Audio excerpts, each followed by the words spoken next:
11375 presents The Real Journey of an Entrepreneur, a live discussion that focuses on what it takes to be a real entrepreneur.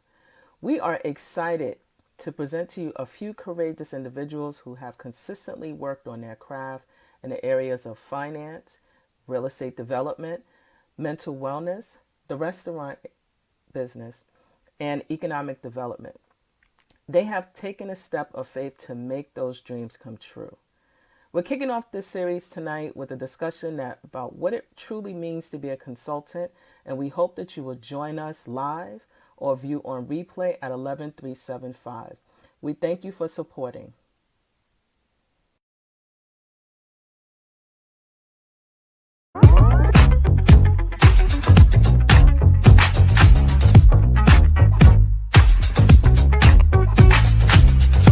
So I kicked off the new year with an event called Vision 2020, which focused specifically on social entrepreneurship. And I had this thought to do this in mind, pretty much because I saw that there was a need to be able to provide foundational information to all business owners.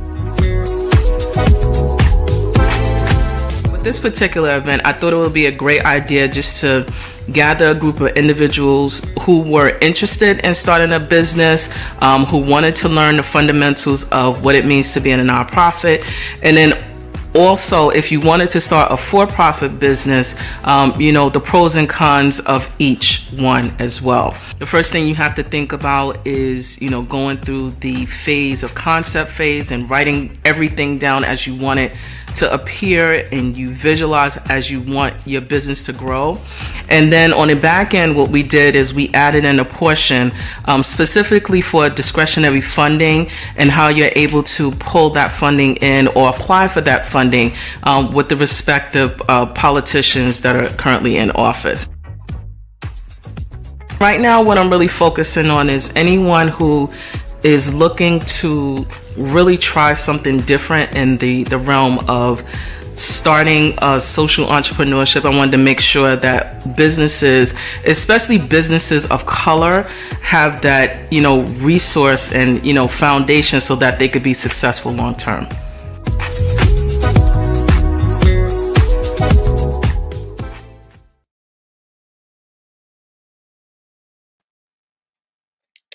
Hey there, everybody. We are back. Welcome to the 11375, A Journey of an Entrepreneur. Hey, everybody. I know some folks are tuning in live, so I'm going to shout you out and say, hey, welcome. I am excited to present to you this evening The Journey of an Entrepreneur. I will be your host, your moderator, probably the HR director, marketing person, behind the scenes, all the stuff that happens when you are on your journey as an entrepreneur. I am the principal owner of 11375. We are a minority women business enterprise. What does that mean? We can talk about that later. I'm certified with the city and also the state. I have the ability now to pretty much participate and bid on contracts that are specifically designated for minority women businesses and small businesses such as myself.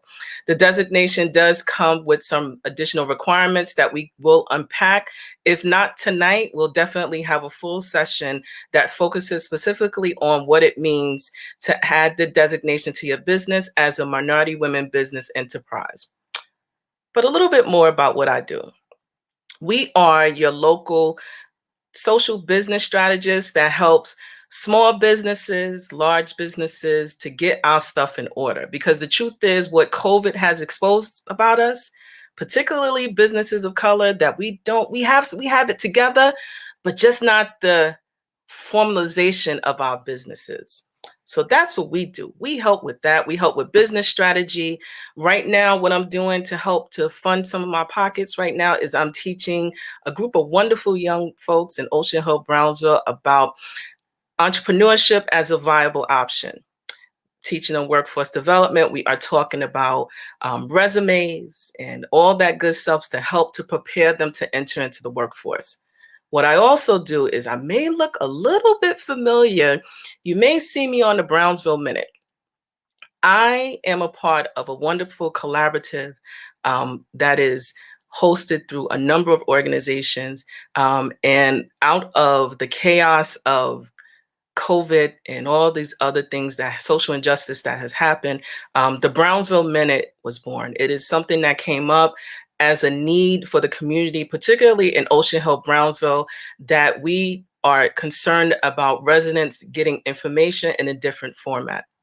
So I do that as well.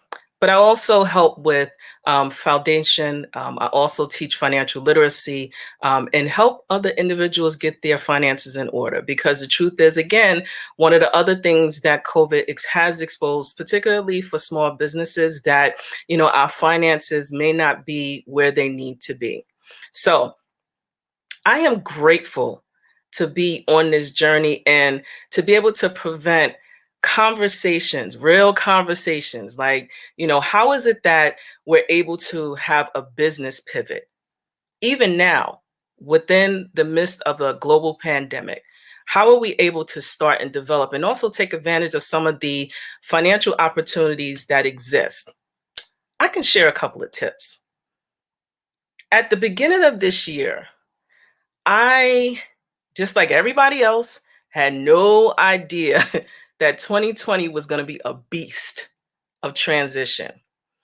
But what I did, when I went back into my notebooks, because I have like a lot of notebooks and I'm a writer and I put things in my phone, one of the things that I did commit to is branding and exposure of 11375. And what that looked like at the beginning of the year was me becoming more visible, being hired as a speaker, you know, putting a brand out there, volunteering, you know, just a few things that help to build the brand.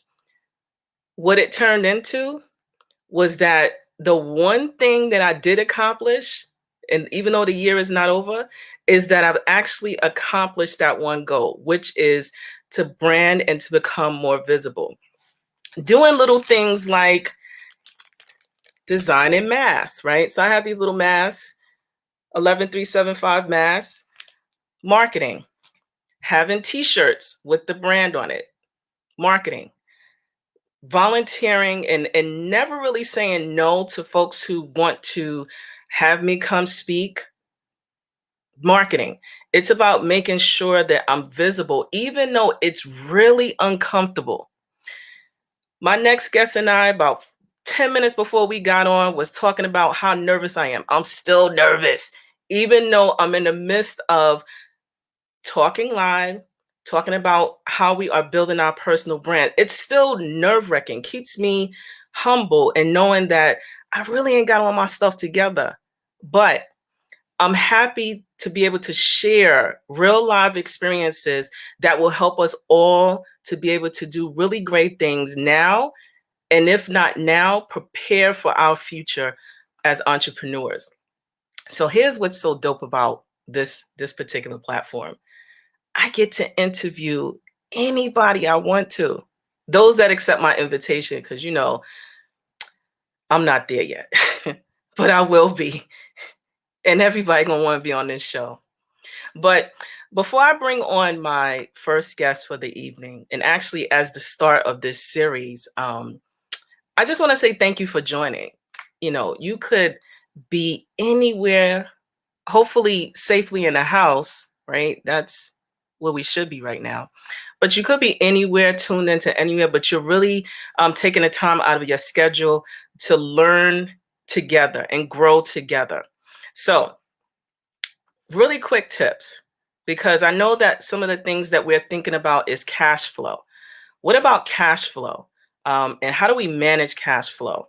And so one quick tip, cash flow helps to understand the health of our business, even now within COVID. If you didn't reduce your expenses at the beginning of COVID and you still was living that life, then you probably need to think about reducing some of your expenses. If you have outstanding bills with some, as most of us do, think about paying your bills strategically. If you have any creditors, talk with them, have conversations with them. Don't just hide, rip the paper up, ignore it. That's not what we should be doing. We should be really honest about our finances as it relates to our businesses and also personally. Realign your budget. There's nothing wrong with realigning your budget to understand that there are a lot of things that just may not fit in to where we are right now. If you have employees, make sure that you're on the right payroll cycle. Sometimes you have to combine and mesh it with your revenue stream. You may have to alter that a bit. These are little things that can help, but the most important thing is if you need help, consider asking for it, meaning everybody is not laying around with a bunch of money, because that's not the case. However, there are a number of organizations, which I'm going to actually share at the end of this segment. So you should stick around. And also it will be posted on my business page and also both Facebook and also Instagram, where you can tap into those resources. One, and if you're located in New York City, you have the Department of Small Business Services. If you are looking to crowdfund or raise money for your business, there's an organization that I found out about actually today. It's called I Fund Women. So there's a lot of resources that you can tap into that we just have to be prepared to tap into. If you need a CPA, get yourself a CPA or an accountant that's qualified to help you to get your books in order, because what we have discovered is that a number of minority-owned businesses, Black and brown businesses, did not even attempt or did not apply for the PPP loan because they didn't have their books in order. So now, been hearing a lot of words, a lot of rumbling in a number of different spaces that I've been jumping into, right, to get information, that there's going to be another wave of the PPP. That's not confirmed. That it's probably have to be, as we're in our political space right now, has to be confirmed through our legislators. So put pressure on them. If you are in need of funding and you want them to pass the third round of PPP, please be sure to reach out to your local legislator to make sure to let them know that you're a business owner and that this is a need, particularly for businesses of color. Finally, consider a line of credit. I know that's not easier said than done. However, there are a number of institutions out there that can help us to get in line with getting our credit in order, business credit. Start with your local bank. If you have a bank, if you're a business, you should have a bank. Have a conversation with your banker. Also consider other products and services like CDFIs. Connect with your local economic development corporation. There's a number of free resources that you can connect with, which my guests will add on and confirm that we don't often tap into those free resources. We feel like we need to pay. And there are a number of free resources that are available at your state, city, and federal level that you can take advantage of. And guess what, y'all? It's for free. So without further ado, I have the good pleasure of welcoming someone who I just met, and we're going to tell you how we met. We're going to tell you how we met. In fact, I'll let Denisha tell it. So Denisha is a social worker. Actually, she's just a dope individual. But I'm going to read the bio because, we got to really highlight the people that, are doing and stepping out on faith to be entrepreneurs. Because the one thing that we both recognize is that entrepreneurship is not for the faint of heart. But Denisha has been in the game for 8 years. Hashtag she been in there for 8 years. So we're going to give it up for her just for being past the mark. Because normally businesses don't survive past the 3-year mark. And if you make it past the 5-year mark, that means you good. So Denisha is a consultant, a facilitator, a coach who specializes in change management, partnership development, and diversity, equity, and inclusion. That means she getting us all together.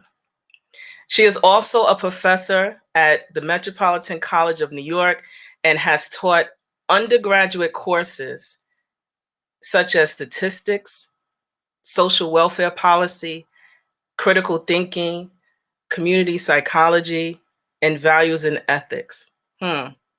She's gonna get us in order. Denisha holds a master's degree in forensic psychology and another in social work. And she qualified with the degrees. With a concentration in organizational management and leadership, Denisha is a fierce advocate for oppressed people and their communities. She has helped to build several partnerships in high poverty communities and work with clients to develop anti-racist practices as well as improve diversity. So I'm about to bring Denisha on. Hey, Denisha. Hey, Anita. Thank you for that warm introduction, and thank you for having me on your show tonight. I'm losing my words. Thank you. I'm so excited to be here. Well, we're excited to have you, Denisha. Hey. Hey, you make me sound so amazing. Thank you. I cannot wait to start sharing with people how long of a journey it's been. Oh, we about to jump into that. So let's get started. First of all, thank you for joining. And again, I want to shout those who are joining us. Thank you so much for joining. I promise you, you're going to take something away. I promise. So, Denisha. Yes. Who are you? Who are you really? Tell us. Who am I? I am a consultant, a facilitator, and a coach who is a social entrepreneur. I was born and raised in the Bronx, so big up to everybody out there from the BX tonight. BX holding it down. And so I was born and raised in the Bronx and really have a love for community, a love for my people. I am a first generation American, born to two parents from Jamaica who came to this country as adults and really believed in the American dream. And I say that to share that so much of what I was brought up to believe about America and about opportunities and about how you become successful are things that I've had to re-examine in my adulthood. And so I never grew up thinking that I would own a business. You know, I thought that I needed to go to school, get degrees, several degrees, and then get a good job that paid benefits and had direct deposit, right? One that I could climb the ladder and someday be somewhere in the C-suite. Like that was my vision. My vision was always working for someone else. And so it is a complete accident and blessing that I have become a social entrepreneur, and now for 8 years has been running my firm. And now in conjunction with two of my partners, Carlos and Shamika, and the managing partner at Blue Compass Group, which is a full service consulting firm, as you mentioned. And we offer consultation, facilitation, coaching, and professional development, working primarily with nonprofits that are looking to advance the greater good. And so I'm a social entrepreneur because I believe that building wealth and ownership is one of the best ways to honor my ancestors. And so I don't believe you have to be poor just because you want to do good work. And so you mentioned I have a degree in forensic psychology and one in social work, but I also am a businesswoman. And I recognize that you don't have to give away good work for free. And so I am a proud business owner, and today have a business that is dwelling in the space of abundance, but that was not always the case and may not always be the case. And so I'm happy to come on tonight and share some tips with people who are interested in being entrepreneurs and interested in the journey, because I think that it takes a village, and I didn't get here by myself. I want to recognize that up front. I had a really amazing village help me to be who I am today. And so I'm always looking to pay it forward. And so again, Anita, thank you.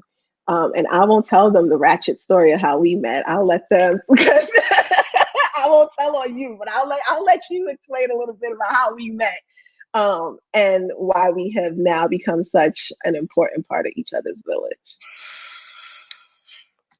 So, as I mentioned, Denisha and I actually work as consultants on a project specifically for Ocean Health Brownsville.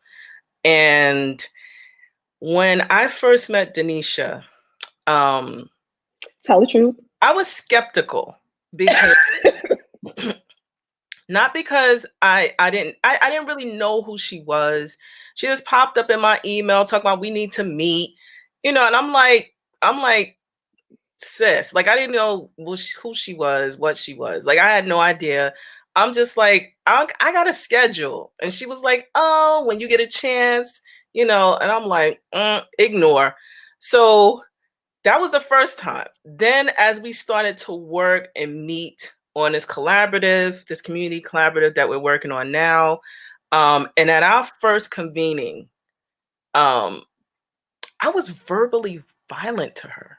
I didn't cuss. I just want to put that out there. I was like my energy was just like, like who you? Like that's what I put out there to her. And it wasn't, it was like, incorrect behavior. But I didn't cuss. I was just like, like standoffish, like, But let me tell you how she was like all hugging up on me. And for those family members that know, y'all know I everybody is suspect. Everybody, until we break down, you could prove otherwise. Everybody's suspect. And so she was like hugging up on me. I was like, girl, get off me. Like, well, what you said to me was, I really wanted to hate you, but you were really good. And I said, oh, well, thank you. That was nice. And so sometimes people just need a hug. Sometimes to break the ice, to like not be negative towards each other. I did take it a little personal at first, but I'm like, we don't know each other. We have to be dumped in this space. And I think oftentimes what happens is that it's not even me and you. The systems that we work in pit us against each other, right? We are two Black consultants coming in, and the systems and the structures that be often like put you in competition. And I think one of the things we did from the first day we met each other was we broke that ice, right? And like, so you said to me, I'm not really trying to feel you. And I said, well, I'm not easily intimidated. And I get that today, but by the end of this process, you and I are going to be good friends. And I'm happy to say, and so we left with a hug, with Anita still being skeptical, but I'm happy to say a year later, we are more than colleagues. Yeah. And I look to you and I have learned so much from you, Anita, and I feel so grateful that you are a part of my village. You have been so supportive to me and so supportive to my business. And that's one of the lessons, we're going to talk about some key lessons. But one of the things that I think that we often have to do is like, there's enough work out there for everybody. There are enough projects out there, and you got to believe in yourself. Anita is strong in lots of areas where I am completely weak, where I don't have that skill set. And so I look at her in awe of her work and her confidence and being willing to get on camera and do all these things and be so public facing.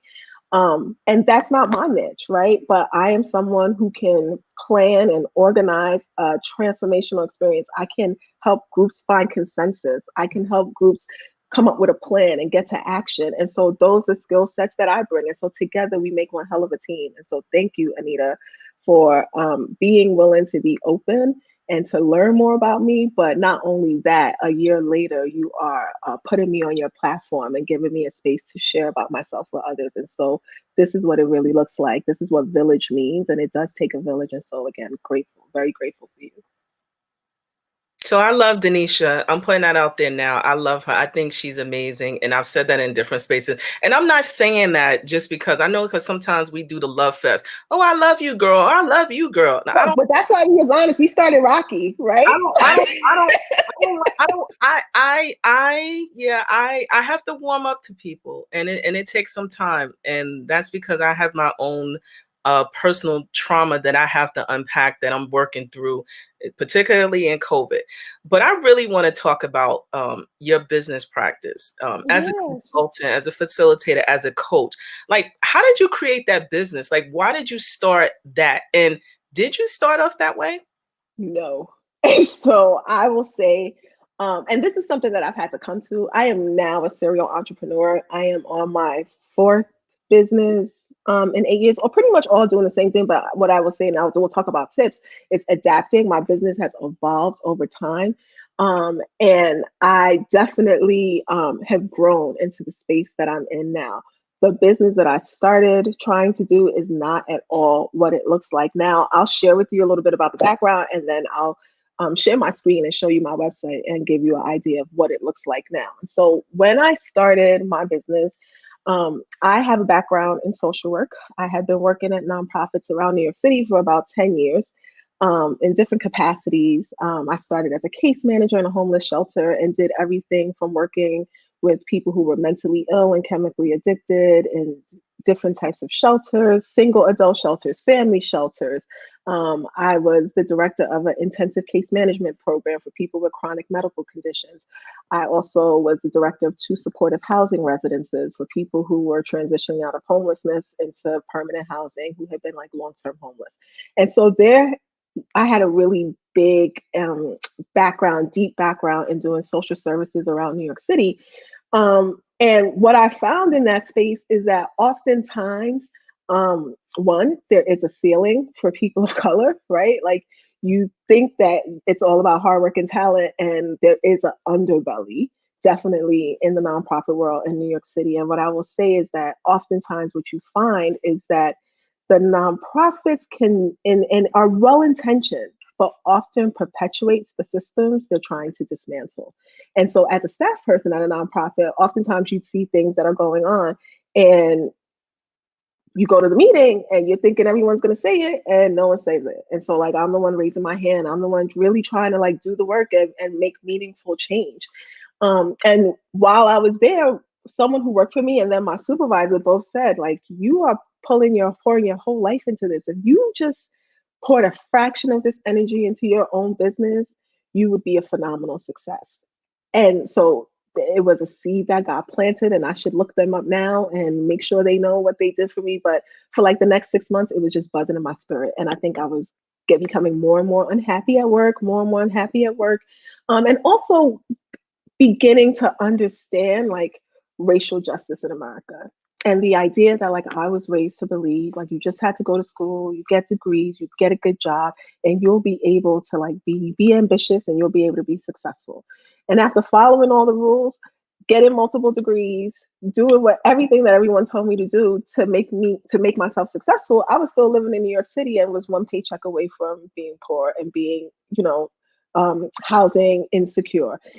Um, and so I realized that as much as I was doing good work, one, it was becoming less fulfilling because I felt like I was perpetuating cycles. I wanted to like genuinely change, and that I couldn't always be honest because it wasn't a safe space to be honest.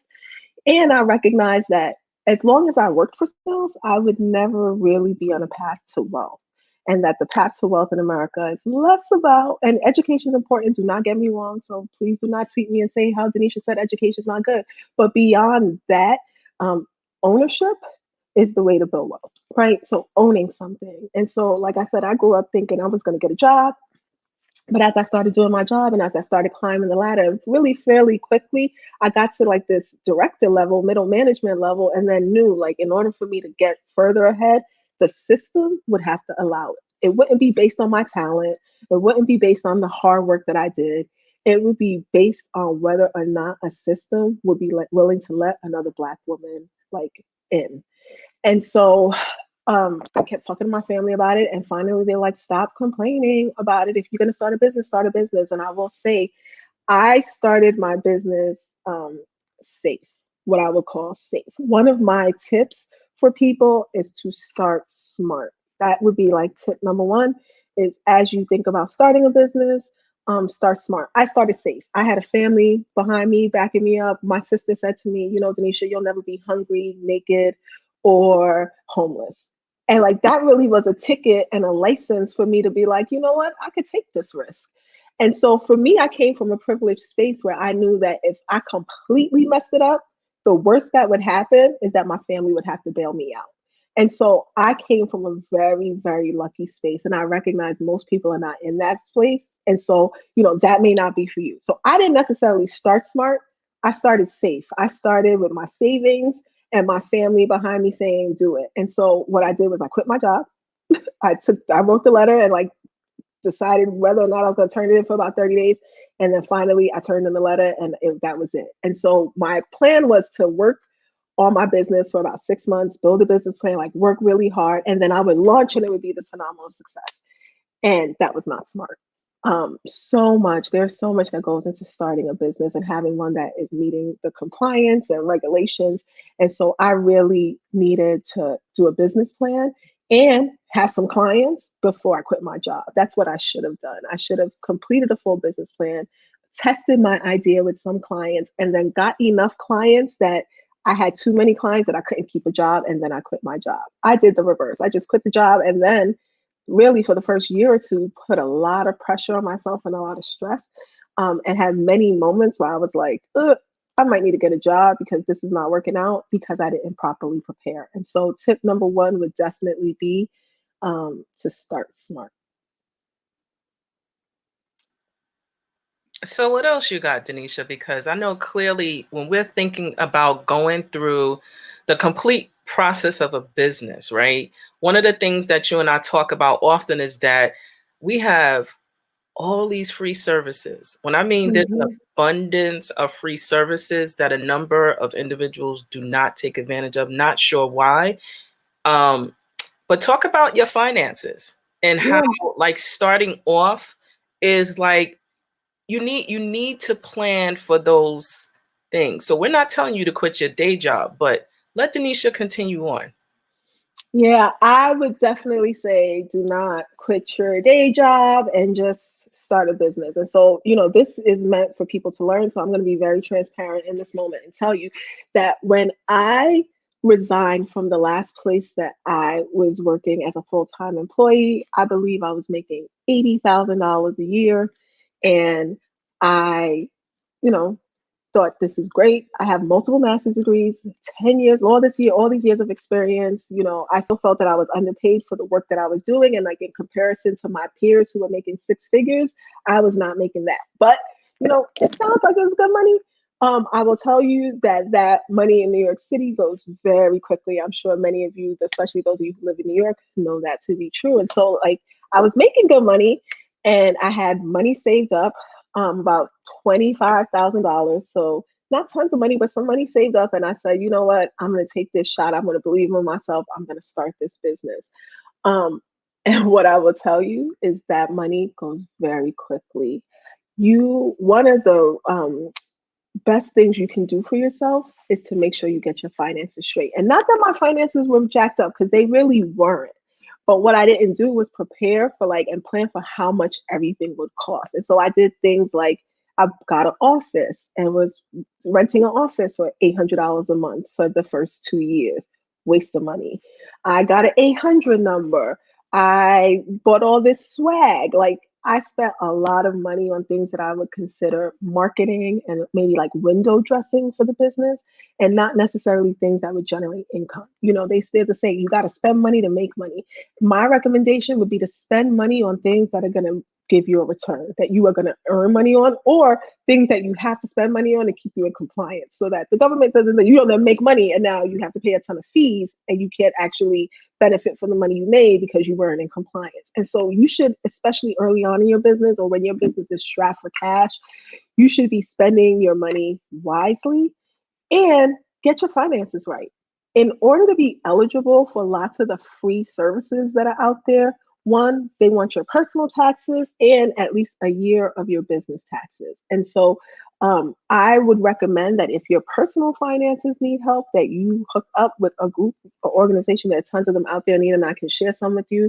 Anita Does Financial Management, is amazing at that and can help you look at your finances and how to, put a budget together and make sure that you are putting yourself in a position to be sustainable. And so one of the things I realized was I was spending money on all types of things that wasn't going to actually generate money for my business. And so after my first year, I had blew through most of my savings. And so I think it's really important for you to only spend money where you have to. get your finances right, because if you have your finances right, you can have access to tons of capital and free programs, grants. The Small Business Development Associations often offer grants, particularly for minority businesses, women-owned businesses. And so where you have a shortfall, you can make that up if your finances are together, and not just like your personal and business finances, keeping track of it, and like, getting a good credit score or whatever you need to do, to put yourself, starting your savings, making sure you build that up to put yourself on real solid footing. And then once you have your business, keep your business finances in check. One of the things I did early on was, I got a business credit card and I had a bank account, and I just think I wasn't thinking about my business in terms of what is a bank going to look at when they decide whether or not they want to lend money to me, right? Like, how much credit do I have outstanding versus how much money my business is generating? Am I over leveraged? What's the capacity for my business to earn money? Those are the things banks care about when they want to decide whether or not they're going to invest or take a shot on you. And so if you want to be able to have access to be able to grow in the future, or to have access to free resources that are financial resources, it's going to be really important for you to get your finances straight. But also, when you have money, spend it wisely. If you don't need an office, don't get an office. I work from home now and it works for me. It's perfect. At some point, I'm going to need to get an office. I'm going to grow into that. But if you don't need one, don't get one just for optics and spend money on things like that. Get a website. You're going to need that. Pay for email that is representative of your business. That's good for your marketing and branding. Put money again into the spaces that are going to help you generate income. And then once you start generating income, use that income to buy the other things that you need. Of course, while still saving and making sure you're building capital for your business. So those would be my tips around finances. That's all you got? Listen, you the finance guru. What you got? What's your suggestion? They don't want to hear what I have to say. No one seems to listen. No, I'm serious though. But how we talked about spending, like, I remember even we were joking earlier. When you started out, you didn't have that step and repeat behind you, right? You grew into that. Now you got a mic, you got lights, you got like a full-fledged home studio. I feel like I'm so honored to have been around when the bookcase was behind you. You know what I mean? So like, people got to be willing to grow. I think sometimes what we do is we want to start and we want it all to be ready right now. We want it to be perfect. We shell out all this money, and it's really on quicksand. You cannot build a strong business on quicksand. So I'll tell you all quickly how I got started my business. If you followed me on a number of different spaces, I'll tell you I got fired from my job after maternity leave, and I'm just giving a brief, and not really fired. They, what is it like? What do they call it? Remove the position? No, they eliminate the position. Mm-hmm. That's what it is. That's the legal term. So you coming back from maternity leave, you can't get sued. And so I was stressed, right? When I first, I'm a new mother. My brown baby is I was out on maternity leave almost like 6 months. So when I went back to work, I was my baby was 6 months. And let me tell you, I did have some savings, but I was looking to go back to work to replenish some of that because I was out on maternity leave. And so when I went back in my day one, I was told that, my position is eliminated and I'm breastfeeding. I start crying. I'm like, what the heck am I going to do? Like nobody taught. So this is the other stuff. Cause I wasn't thinking about, oh yeah, I'm going to have this wonderful business. I packed up.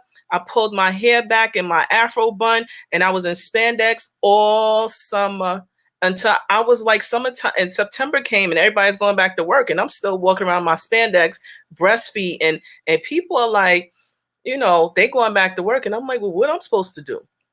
So I got myself engaged, right, at the community level. So, for me, part of my makeup is that I've always did the give back. It don't matter how much money I made, where I was in my life, the give back is always a part of my thread, whether it's with young people, small businesses, whatever, that is a part of my thread. So I joined the community board and was still trying to figure it out.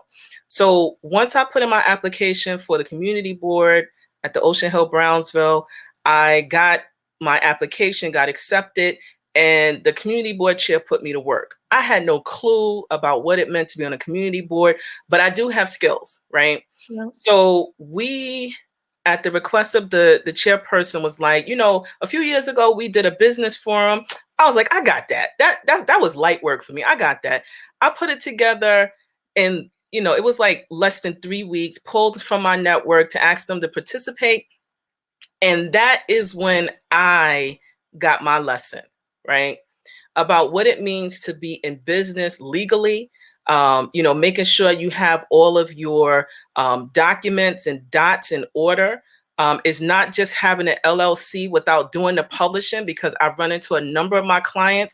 They have an LLC and do not publish appropriately in the state of New York, which means what? You ain't really in business. You got to do the publishing. And 6 weeks. until you advocate, because publishing in 2020, and I'm just going a little bit off topic, is pointless. Nobody not reading newspapers like that. Okay, let me take that back. There is a specific population that still likes to touch and feel the paper. Mm-hmm. The other majority of us are not looking at that, but most of us miss that step, and we like, we in business. Negative, right? So I did that forum. I learned about what it means to be a minority women business enterprise. And I was like, but I don't sell products. I don't sell anything that, that's like cell phones or anything like that. I said, I offer a service. Right.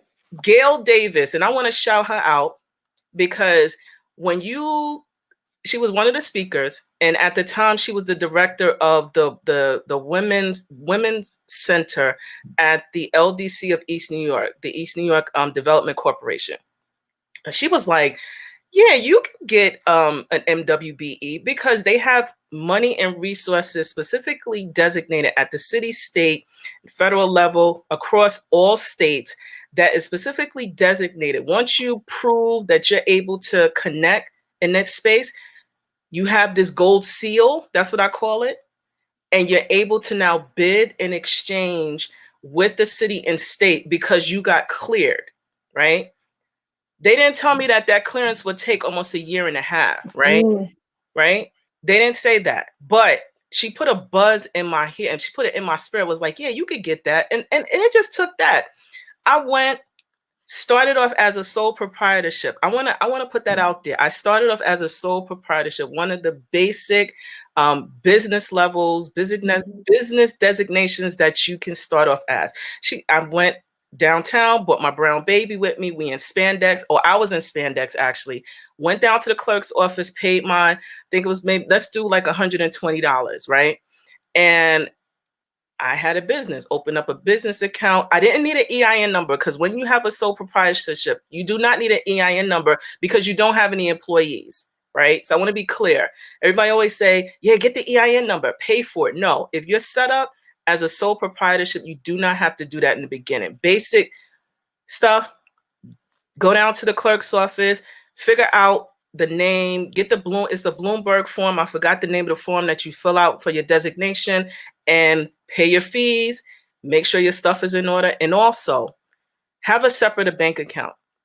Keep your finances separate. So Denisha was talking about making sure that you get your finances in order and start right, spend wisely. So let's talk about this minority women designation just really briefly, because I want to get back to Denisha's story and really focusing on, how her genesis of what it means to be a business owner, because I think that's really important.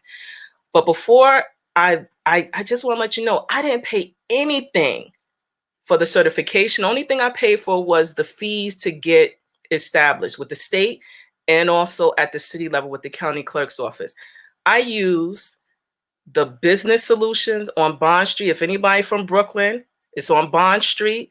I connected with Miss Veronica Harris, who helped me walk through my application, who was also at that Minority Women Business Enterprise event that I pulled together. So I stayed in contact with all those speakers who were giving me resources. This was all for free. I didn't spend a dime.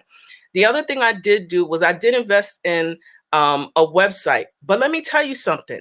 If you work with these economic development corporations, they will do it for you. Guess what? It's for free.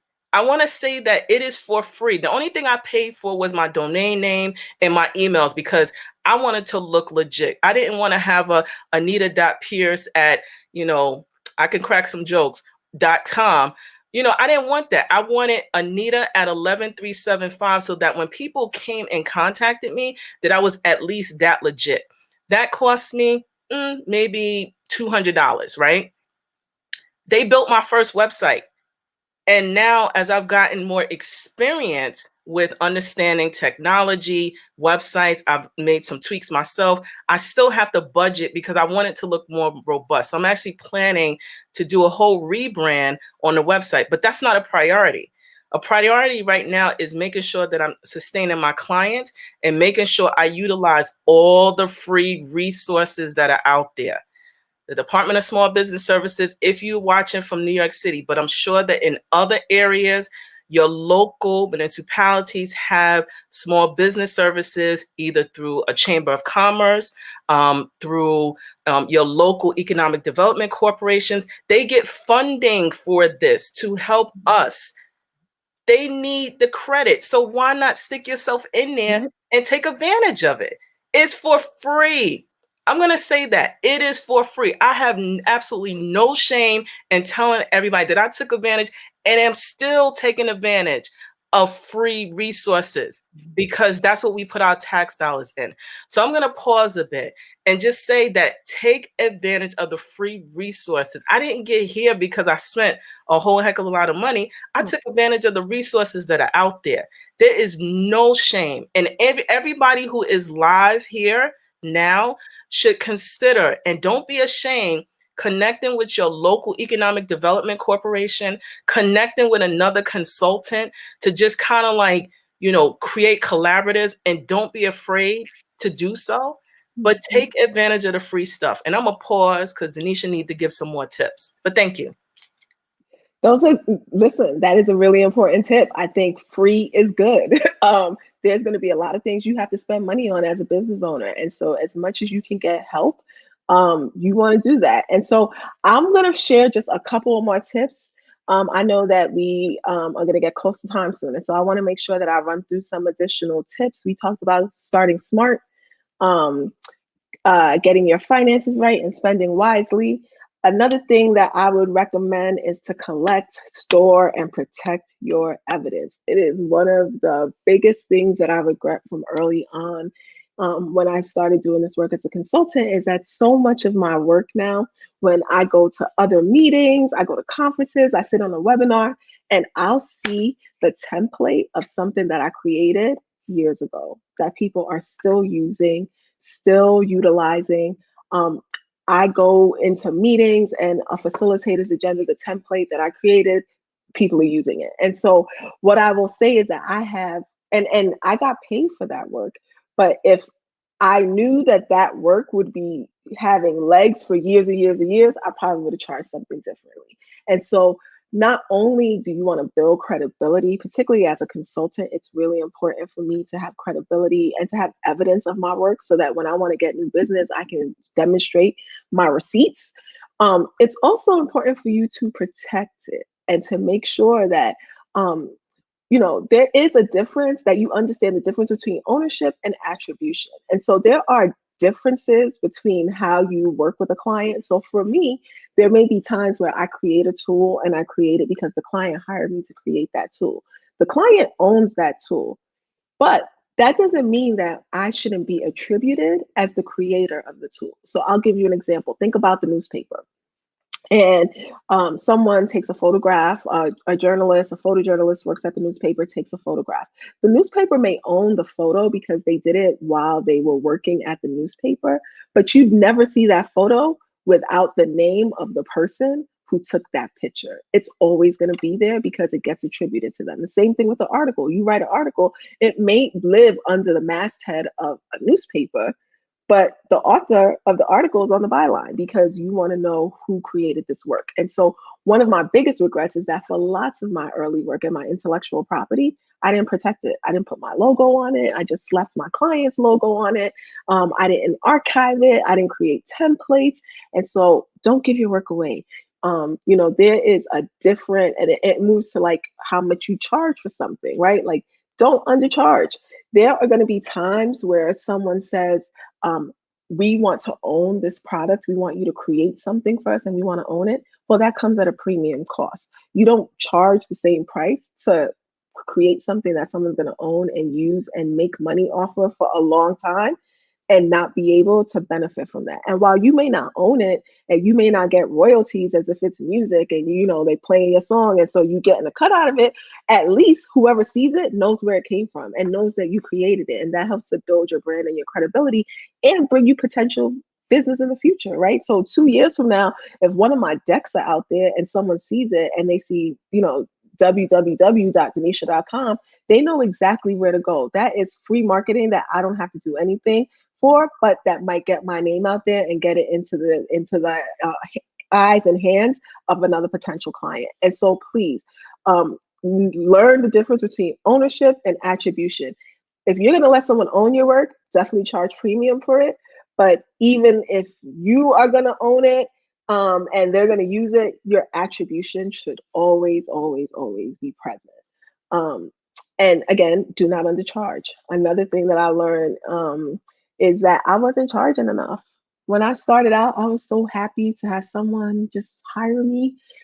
Like, pay me $50 an hour, pay me $75 an hour, like just whatever I would be able to have a client who would pay me and pay me steady. And I knew that that would be income coming in.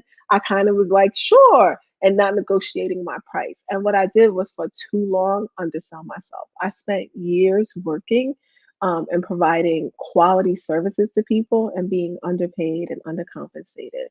And, I would often tell myself, well, I'm going to charge a little bit this time. And when I renegotiate the contract or the next time I do something with them, then I'm really going to charge what I should be charging to begin with. But what you learn is that like people, once they see you at a certain price point, and once they know I was able to get this service at this price, they don't want to pay more for it.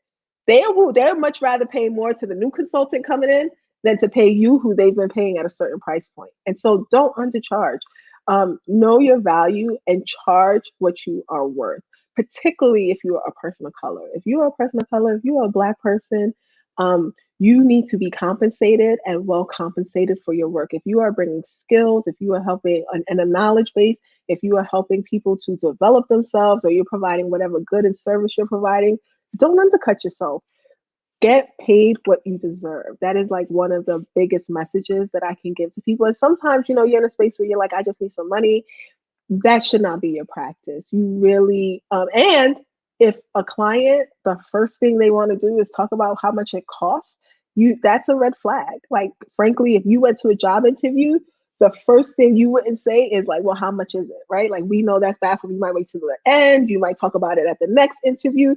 But like the first thing out your mouth about the job wouldn't be, how much is it? It might be that to the person who told you about the job, but when you go on the interview, that's not the first thing out of your mouth. And so if I'm a consultant and you are thinking about using my services, I want you to be interested in what I can provide for you. I want to talk about the quality of my work. I want to talk about how we can work together, how we can achieve the goals of this potential contract. And then I'm going to share my rate. And I'm sharing a fair rate. I feel like I don't overcharge clients, but I'm not undercharging either. And so if you can't get with my rate, this is probably not going to be a relationship that is going to feel good for me down the road. It might be great to sign the deal, but 6 months from now, 3 months from now, down the road, when I'm doing all this work for this client and now really recognizing how much I'm being underpaid or learning that they're paying other people way more to do similar types of work, then you have resentment and then you have a problem that you want to address. And so I cannot stress enough. One of the things I learned, and it was from a client who told me, Denisha, I'm going to tell you something. And I'm like, yeah, sure, what? She's like, you're not charging enough. You are not charging enough for the type of work that you're giving us. And, I'm to the day I die will be grateful to her for telling me that, because it was like a light bulb went off. I had never believed that someone would even pay me more. And since that time, I've doubled my rate. And I will tell you, I have never had someone since then question my rate. And so it also tells me I'm probably still undercharging, right? And so I saw yesterday on Twitter, someone said people should charge, particularly people of color, should charge the amount just before you laugh out loud to yourself. And so charge a premium. You're worth it. Anita. Okay. So we back on this premium, huh? I mean, we've had this conversation, and that's one of the things I think early on, one of the things that help us to build trust is that we share with each other our rate. And I was like, oh, wow, okay, let's talk about this, right? We don't do that enough with each other to say, well, how much you charge? Well, what should we charge for this? And what should we charge for that? Those are conversations you should try to have. And like, part of it is because some of it is around pride and competition. But all those things are impediments to growth and success. Really find people who are doing similar things to you, other entrepreneurs who you can learn and grow from, and really, put yourself out there. So vulnerability is not always a bad thing. It oftentimes can connect you with people who definitely can help you out and be an active part of your village. That's just not a part of your village, but an active part of your village. So we are coming upon our hour, and I'm just checking the comments to see if there are any pressing questions. I don't know. I know we can't hear your voices, but please, this is an opportunity for you to ask any questions about, some of the issues that we may have experienced, because, Denisha and I have had really bad clients, right? It's really interesting. Got a question. How did you tap into your clientele moving from traditional social work into coaching? Hey, Miss Rocks. Hey, Roxanne, thank you for that question. It's a great question. So one of the things, and let me share my screen real quick. I'll show you my website, and you'll be able to see the types of services that I offer. But what I will say is that I didn't start here. I started with facilitation and doing training. So when I worked at a nonprofit, one of the things that I did, and I will say shout out to anyone from BronxWorks who may be on or who will see this. BronxWorks was the very first social service organization that I worked at. It is in the Bronx, it's the largest one, if I'm not mistaken, in the Bronx. And really was my training ground. And I didn't know it at the time, but it was a place where I really learned what good organizational management is. It was where I learned how a good nonprofit should be run. And so while I was there, I had opportunities that exposed me to tons of things such as training and professional development. And so I started as a trainer. My very first work when I became a consultant, I was doing lots of training and professional development for case managers and case management programs. And one client that I had said, I really would love to know if you could work more directly with one of my staff, because I think she's great. Because I'm always saying, how are we supporting the people who work here? How are we making sure that they're getting the skill sets that they need? It's great to complain that people are not doing their job, but how are you as an organization pouring into them and investing in them to make sure you're helping them build skills? And so I would have those conversations with clients all the time. And she said, well, I have this one staff person that I would love for you to work directly with and see if you can help her out. And so I started working with her and really just did a quick certificate in coaching and learned really how to work with someone on a one-to-one level when it came to goal setting, professional goal setting, and then actually achieving it. And some of it is that I have a background as a social worker. So I used to be a psychotherapist and a case manager. And so I have a certain style of how to work with people. And so I think being able to, do counseling and kind of leading with empathy just gave me the basic skill sets of what I needed to be a coach. And so there is a profession, there's an actual discipline of coaching. And what I would say is that coaching really is based in helping people to reflect, helping them to identify goals, and then helping them to create action steps and accountability for how to get it done. And if you are someone who can walk people through that without taking it personal, without putting your personal biases into it, but really trying to elevate what someone else is thinking, feeling, and helping them to see as an individual how they can put steps in place to achieve whatever goal they want to achieve, then you can be a coach. And so I kind of fell into coaching. And I think that's one good thing I should say is one good point to bring up. The business you start might not be the business you have 10 years, 8 years down the road. I'm 8 years in, and when I started with something called Rent an Expert. I thought that I was going to solve the world's problems by finding a group of consultants and then connecting them with projects, and that we would all go out and just do these projects and it would be great. And didn't really think about the organizational foundation that needs to be in place to do that and to like do that well. And so I think it's important for you to really think about, what do I do well now? What am I good at now? And one of my tips is be ready to adapt and grow. And so I was really good at offering training. And that was something that I had credibility in. I had some experience. I could get references for. I could design it. As Anita mentioned, I'm an adjunct professor, so I have some teaching experience. And so I was able to like put together trainings. I did that. And as I did those trainings and they started going well, I started noticing that there's other needs. Now I could do training the trainer.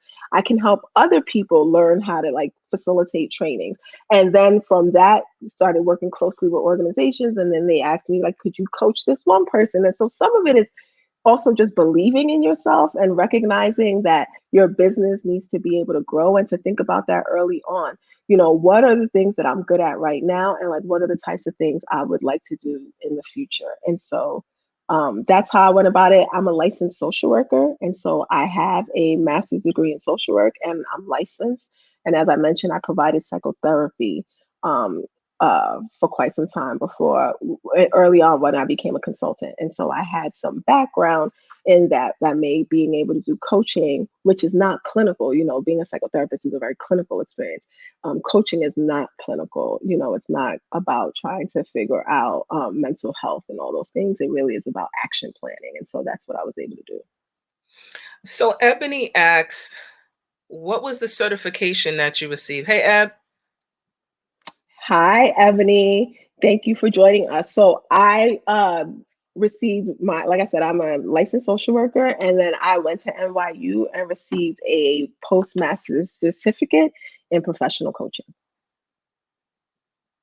So I'm going to check to see if there's any more questions. Don't be shy, folks, because we're going to wrap up, and then, we're going to give you information as if you have more questions, how you can reach out to us. But I'm going to have Denisha, you wanted to show your website. Other questions? Yep.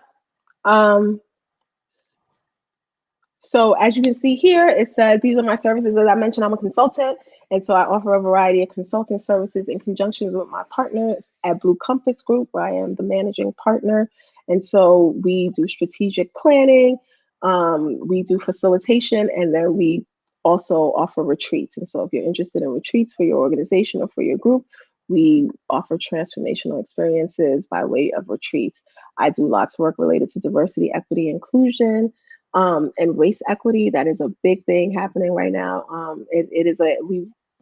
This field has been hard at work for a long time, but given all the things happening in our country right now, this has become a hot topic. And so I work with organizations to create anti-racist practices, behaviors, and policies. And so we do that through a variety of ways. As I mentioned, there's coaching and technical assistance. And then I also help people who want to be trainers to learn how to train in a variety of different topics. And so I do this to adapting. I was doing all this work in person, and then COVID happened and I had to adapt. And so the majority of my work is offered virtually, either through Zoom or the learning management system. And so I'm an adjunct professor. I teach online. And so what I did was invest in an online learning management system that I could put all of my curriculum, all of my trainings online. And so not only do I do virtual training, live training through Zoom, I also have that people can go on and sign on and do individual training at their own pace on a variety of topics. And so all of that is accessible from the website. So boom, no excuse. No excuse. If you need to contact Denisha, how would we find you, Denisha? Easy. Deneisha.com. www.deneisha. Twitter is at from Denisha. And then my email is scrolling across the bottom. It's hello@deneisha.com. And so please connect with me. You can connect with me on LinkedIn. And again, I am always happy to share and help others. And so if you are interested in starting a business, you want to be a consultant, you're curious about how it works, about getting clients, about tapping into different markets, please reach out to me. I'm always willing to share wisdom. I believe that we have to be active parts of each other's village. And mistakes happen. And I think that one of the best ways to grow is by making a mistake and what I call failing forward. But what I hope is that people don't always have to make the same mistakes I made. Like, make different mistakes, learn from the ones I made, and then make different mistakes. And so if I can support any of you in your businesses, and be a thought partner with you as you try to figure it out, definitely hit me up. I'm always happy to share.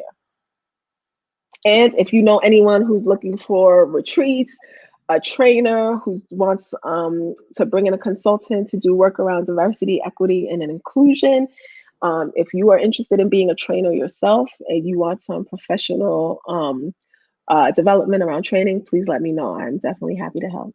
Hey, Erskine, my brother-in-law, lovely to see you. Thank you for joining us tonight. Thank you for the support, because we definitely appreciate it. And I want to just follow up with saying thank you all for joining. Thank you, Denisha, for being stretched, because this online stuff is a beast, y'all. It really is. And, I just want to say thank you for exhibiting your courage and sharing your experience. There's a whole lot to talk about. There's so much to talk about, but we only going to pack it in like an hour and 15 minutes. We're going to take that much of your time. But I definitely want to share, some information about Denisha, her website, and her B card. So I'm going to put that up on her screen. And so if you are looking to contact Denisha, this is one of the ways. I am huge in it promoting small businesses, Black businesses of color, particularly of color, because I think that given all that we have been experiencing now, it is important that we support each other. This doesn't cost us anything but time, right? And also to be able to have the courage to do so. These are Denisha's tips that was up here. We're going to share them later on. And also wanted to just share some additional resources before we sign off. Couple of really interesting tips. Number one, real simple way to support an entrepreneur. I know y'all like, well, I don't have any money and all this other stuff. Real simple. Denisha put her information out there on about where you can find her on social media. Follow her on social media. Even if you have not been a patron as of yet of her business, share a post, spread the word, and don't ask for discounts, right? Do not ask for discounts, because I know that, most of us are really into high-end stuff. I'm sure you're not going into Gucci and Louis and asking for a discount. I'm sure of that. You're paying the price. So when it comes to small businesses and ways to support an entrepreneur, don't ask for the discount. Think about becoming a brand ambassador. Another way, join their mailing list, but definitely support them in as many really simple ways as you can. But the most basic way is definitely on social media. The resources that we talked about earlier, the free stuff. There are a lot of grants and resources that are out there. This is going to be posted on Facebook. I'm going to actually email this over to Denisha so she can have the links and be able to share it with her clients as well. SCORE, I Fund Women, ComcastRise.com.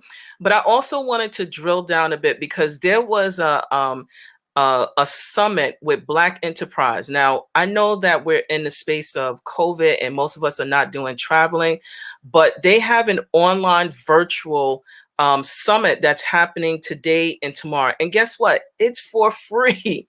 So please take advantage of, there's still opportunity to register for Black Enterprise. And no, I'm not a brand ambassador for them, but they had a lot of good information that I just found out about it literally this morning. And so I logged on, and it was a great conference. So definitely Black Enterprise.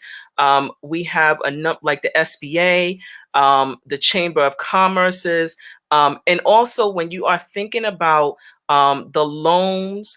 Consider credit unions, the CDFI, the Black-owned banks that can help. And even if you need credit help, again, before you even think about paying our fees, right? And we're encouraging it because, yes, we do need to make money because we are in business.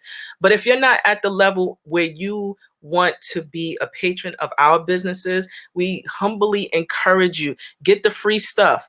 We will work you through our experience, right? Because we have collectively, and I don't want to say it out loud, but we got like 30 years of experience plus. And I'm still, I know I don't look it, but yeah, we got combined 30 plus years of experience. So please take advantage of the free information that is out there. And again, if you want to tap into Denisha, I'm going to put up Denisha's information again. Definitely, this is how you can reach her. And of course, I won't leave myself out because I am of 11375. Please like, follow Facebook. I am certified as a minority women business enterprise. I will help you through your process. I'll even help you and show you where you can get the free resources to become certified as a minority women business enterprise so that when you're ready to do other things, you can come to myself and Denisha. So on that note, we're going to say goodnight. And one more thing. Thank you. Thank you. But join us on Monday, because we're going to talk about the restaurant business in the midst of COVID. And then on Thursday, we're going to have two other wonderful entrepreneurs. They actually showed up in the chat, so I'm actually going to shout them out. Miss Roxanne Lang is going to be speaking about real estate and also mental wellness. So check it out. Hey, Roxy. And also Miss Alana Martins, right? So I'm not even going to tell you what her business is because it's still in process, but it's dope. I promise you it's needed and it's dope. So listen, join us on Monday.